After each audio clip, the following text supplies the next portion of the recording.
morning, students. Let's continue the discovery of the fundamental particles and its structure of atom. When all the fundamental particles were discovered and it was proved that atom is no longer indivisible, there are protons, electrons and neutrons are present in the atom. Now it was a question mark for all the scientists to say that how these fundamental particles are arranged in an atom. Okay, it was a big challenge for the scientists to tell how the atomic model can be present, how the atom look like, where all the different fundamental particles are arranged. Okay, so various atomic models were given from time to time. Today we are going to discuss two atomic models. First one, it is of Thomson's atomic model, and the second one, it is of Rutherford scattering experiment. On the basis of that, he gave his nuclear model of atom. Okay, so let's first focus on the Thomson's plum pudding model. In this model, he said that there is a sphere of positive charge and in this the electrons are embedded in it, and he just make its resemblance with the watermelon. Therefore it is also called as watermelon model. So what he said, that red pulp of the watermelon, it resembles to the positive charge, and the seeds inside that watermelon, they can be considered as the electrons. So he gave a very simple model in which there is a sphere of positive charge and electrons are somewhere embedded like the seeds in the watermelon. But it was having some drawbacks. What were the drawbacks? Let's summarize them. Drawbacks of Thomson model. First one, he said that the mass of the atom, it is evenly distributed. So first one was mass of atom. According to him, the mass of the atom is evenly distributed. But it was not like that.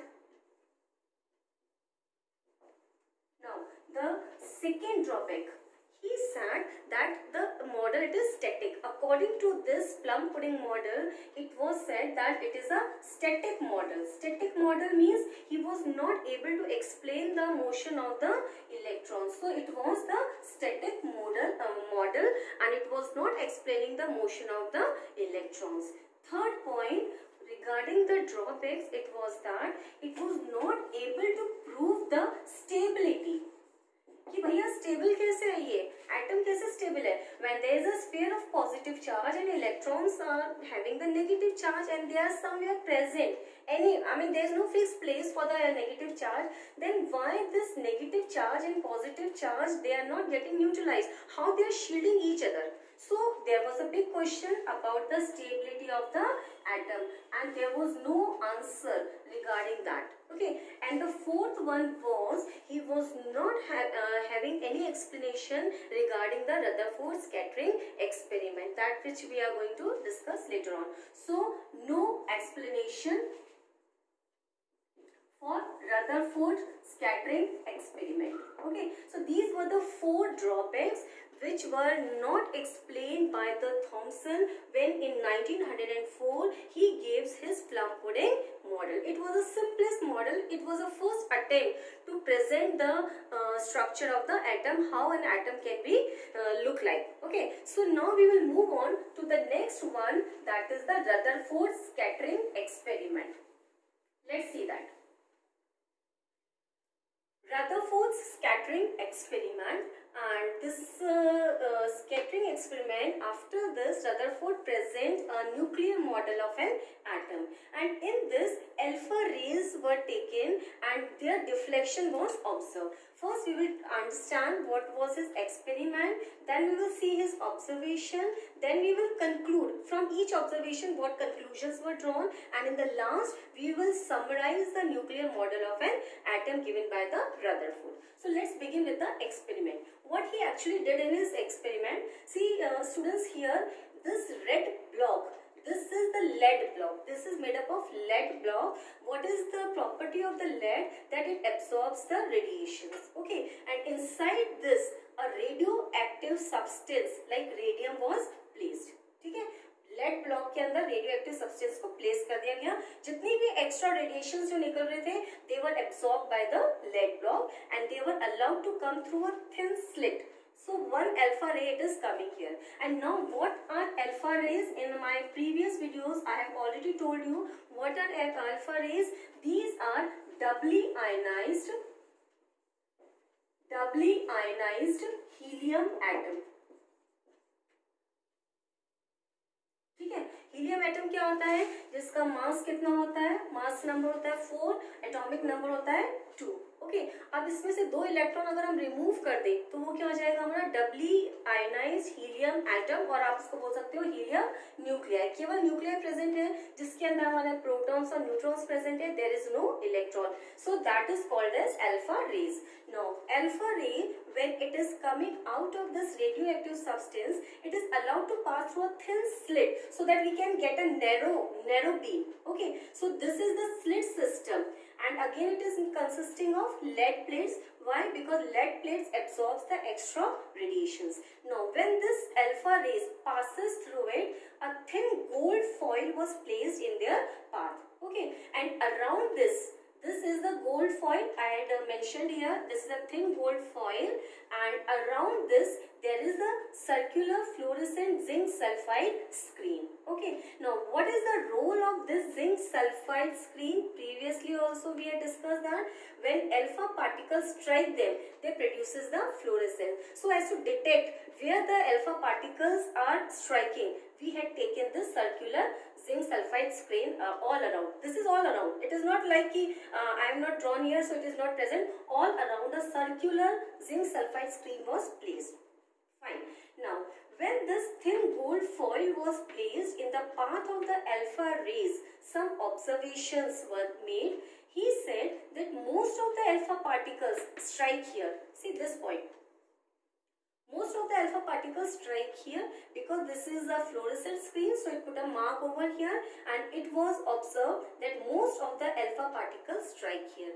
Some of the alpha particles goes deflection with a small angles. So he said some small deflections were observed. See, some alpha particles when they were going here, when they get when they come in contact with the thin gold foil, they get deflected. So some deflected with the small angles, some deflected with the large angles, and one of them it come back. It was deflected back in its own path. जैसे नहीं होता है कि आप gun चला रहे हो और पलट के वो आपके ऊपर ही आ जाए. So it was like that. So let's see this one in an enlarged view. We are just taking one atom. Here though we have taken a thin gold foil. Now we will see this observation in an enlarged view. This is a beam of alpha particles. Now we imagine a thin gold foil is here, and we are imagining that one atom is there, and in the center one positive charge is present. Okay, now I had written some numbers to different rays. If you can see, ray number 1, 2, 6, 7. Okay, ray number 1, 2. First see, focus on them. This ray passed through without any deflection. Ray number 2, it also passes without any deflection. बिल्कुल smooth, जैसे वो जा रहे हैं उनके रास्ते में कोई भी नहीं है, and they are passing smoothly. अब ray number 6 को देखो, again it is also passing smoothly without any deflection. It was observed. ray number 7, it is also passing smoothly without any deflection. तो इसके बाद, इस observation के बाद इसने जो रदरफोर्ड थे, what conclusion he said that most of the space in an atom it is empty. Okay, so we will summarize all the points, the 3 points he gave. First, observation, and then you will write the conclusion. What conclusion he draw from that? First observation क्या था? Most of the alpha particles passes without deflection.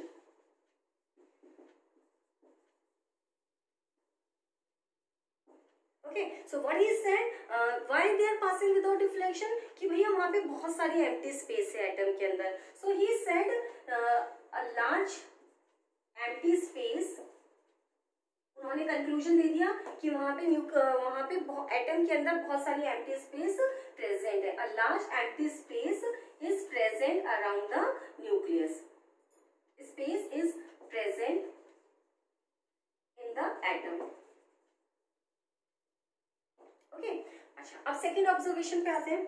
Now see this रे number third, when it is passing and when it comes in contact with something, it get deflected. See this ray number 5, it is also coming like this and then it got deflected. ठीक है, so वहां पे इनका second observation क्या था? some rays they shows small deflections.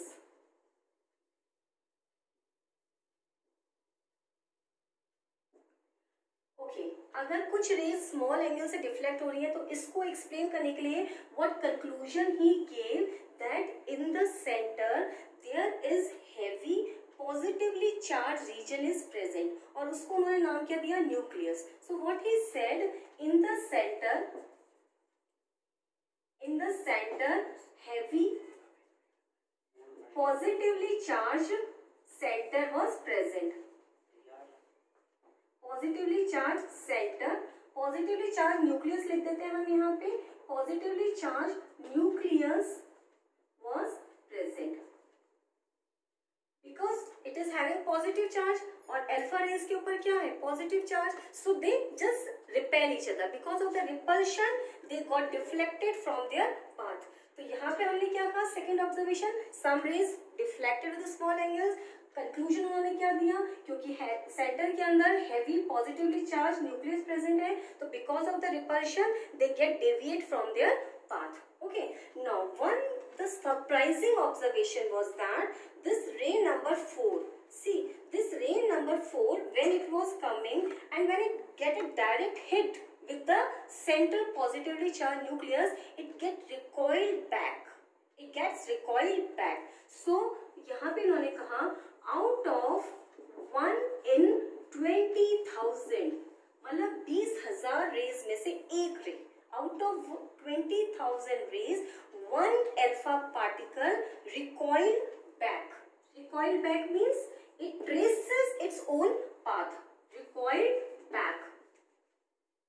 So what observation he gave? That this positively charged nucleus, it is present in the center, but that is a very small region. So he said nucleus is occupying a very small region.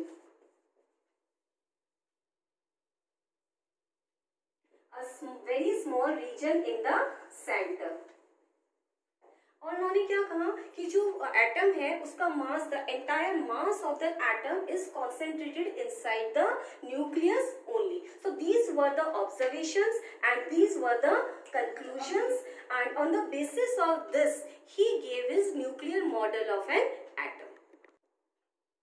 Nuclear model of atom proposed by the Rutherford on the basis of his scattering experiment. Now we are going to discuss its 5 points on the basis of which he tried to make clear the picture of the atom. First he said atom consists of positively charged nucleus in the center, and he said it is covering the whole of the mass of the atom. He said in which, that is inside the nucleus, nucleons are present which are responsible for the whole of the mass, and whole mass can be it was supposed to be concentrated in the center. Now what do you mean by nucleons, students? Nucleons, it is P plus N, that is protons and neutrons, their summation is called as nucleons. So इनके basis पे first point given by Rutherford was that the whole of the positive charge, it is concentrated in the center, that is called as nucleus, and inside the nucleus protons and neutrons were present. Second point, volume of the nucleus is very small as compared to the volume of the atom. What he said, that the nucleus occupies a very small portion, or you can say a very small volume of the atom. You can imagine a tennis ball, it is placed in a center of the stadium. So what is the size of the stadium and what is the size of the that tennis ball? The tennis ball representing the nucleus and that stadium representing the atom. Okay, and on the basis of that he said the diameter of atom upon diameter of nucleus, he gave this relation between the size of the two. It is 10 to the power minus 8 centimeter and it is 10 to the power minus 13 centimeter. Okay, and its ratio comes out to be 10 to the power 5. So what he said, diameter of atom, it is equal to 10 to the power 5 times of diameter of nucleus.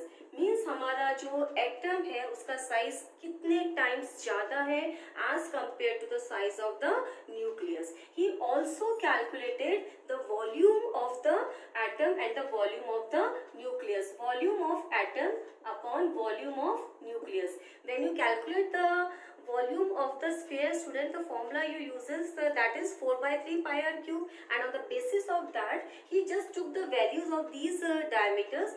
He said 10 to the power minus 8 cube upon 10 to the power minus 13 cube.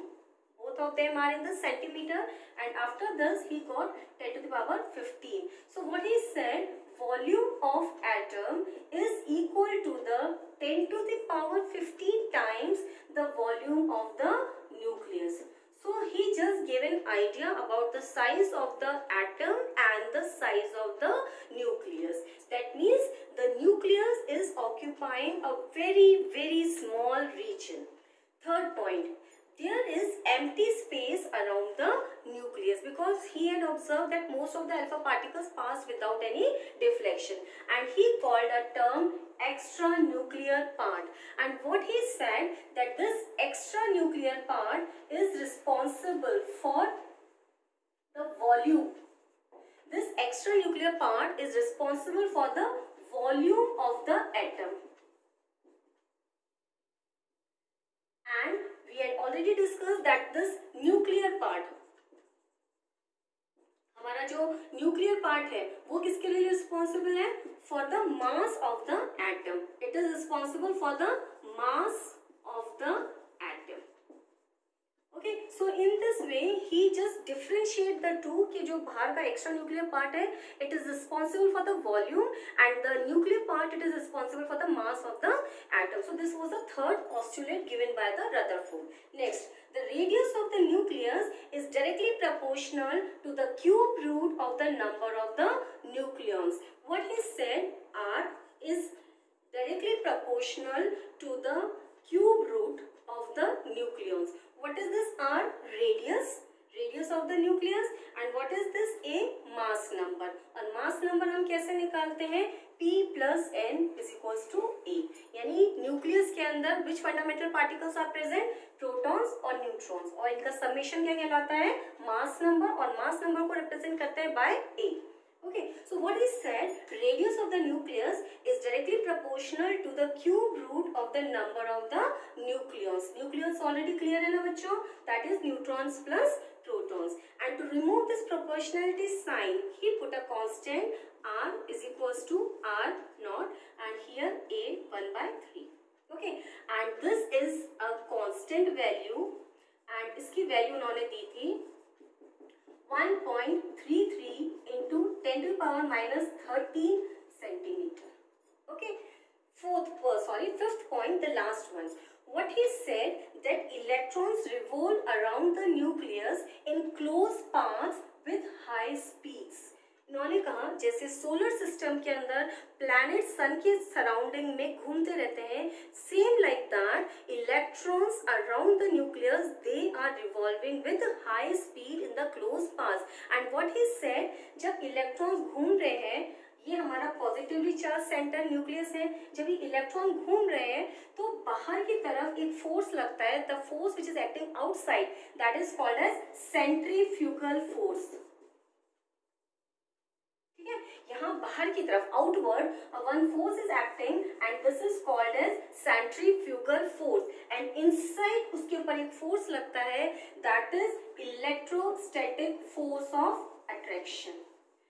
I think you must had studied this electrostatic force, जिसको हम coulombic force of attraction भी बोलते हैं, in the physics. When two charges are placed apart, a force of attraction is acting on them, and that is called as electrostatic force of attraction. तो उन्होंने कहा कि जो इलेक्ट्रॉन है, it is balanced by two forces. One is acting outward and one is acting inside or inward. So on the basis of this, he gave the atomic model and he make it to resemble with the solar system. जैसे solar system में centre में सन होता है, चारों तरफ planets होते हैं. Similarly he said in the atom also centre में वहां पे न्यूक्लियस है एंड सराउंडिंग में वहां पे क्या है, इलेक्ट्रॉन्स रिवॉल्व कर रहे हैं. Now we will discuss what were the drawbacks of his atomic model. Drawbacks of Rutherford's model of atom. In this, the first point was regarding the stability of the atom. According to the classical mechanics, given the electromagnetic radiation theory given by the Maxwell, he said that whenever a charged body moves under the influence of an attractive force, जैसा हमने अभी देखा कि electrons they were moving under the influence of the attractive force of the nucleus. So whenever a charged body moves under the influence of attractive forces, it loses energy. ठीक है, वो क्या करेंगे, कंटिन्यूसली एनर्जी लूज करेंगे in the form of electromagnetic radiations. Okay, then if it is continuously losing the radiations in the form of electromagnetic radiations, that means they lose energy. अगर radiation emit कर रहे हैं that means उनकी energy क्या हो रही है, कम हो रही है. अब जब उनकी एनर्जी कम हो रही है, they will ultimately move closer and closer and closer to the nucleus. They will follow the spiral path and ultimately इसका रिजल्ट क्या होगा, it will fall inside the nucleus and the whole structure of the atom will collapse. इसको explain करने के लिए उन्होंने कहा कि एक न्यूक्लियर इलेक्ट्रॉन है, वो रिवॉल्व कर रहा है कंटिन्यूसली, वो अपनी जो एनर्जी है वो लूज कर रहा है इन the form of electromagnetic radiation. और यहाँ पे सेंटर में क्या है, हमारा पॉजिटिवली चार्ज न्यूक्लियस है. तो अगर एक इलेक्ट्रॉन मूव कर रहा है तो अल्टीमेटली वो इतनी इलेक्ट्रो एनर्जी लूज करेगा कि it will follow the spiral path और ऐसे करते करते it will come closer to the nucleus. और एक टाइम ऐसा आएगा कि it will fall in the nucleus and the structure will collapse. So it was not answerable, this point was not answerable. There was no reason with the Rutherford to explain why the atom is stable, why the electron is not falling inside the nucleus. Okay, the second point, spectrum is expected to be continuous. अगर हम बात कर रहे हैं कि electrons if they are emitting their energy continuously, तो उनका जो स्पेक्ट्रम मिलता है हमें, it should be continuous. But actual जो स्पेक्ट्रम हमें मिला था, the actual spectrum was consisting of well defined lines. वहाँ पे हमें वेल डिफाइंड लाइन्स थी, कंटिन्यूस नहीं था but it was consisting of well defined lines. So it was said that electrons they are not emitting the radiations in the continuous manner. So there was no answer with the Rutherford for the explanation of these points, and they were called as the drawbacks of his model. So students, in the next video we will discuss about the Bohr's model of an atom to get the answer of all these drawbacks.